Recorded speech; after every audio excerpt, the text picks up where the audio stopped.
కీర్తనల గ్రంథము 128వ అధ్యాయము 1-6 వచనములు.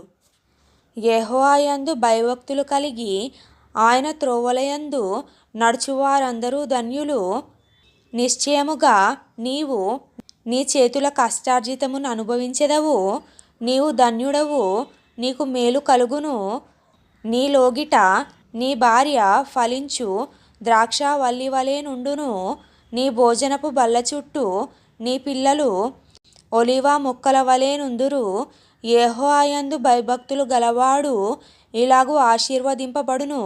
సీయోనులో నుండి యెహోవా నిన్ను ఆశీర్వదించును. నీ జీవిత కాలమంతయు యెరూషలేమునకు క్షేమము కలుగుట చూచెదవు. నీ పిల్లల పిల్లలను నీవు చూచెదవు. ఇశ్రాయేలు మీద సమాధానముండునుగాక.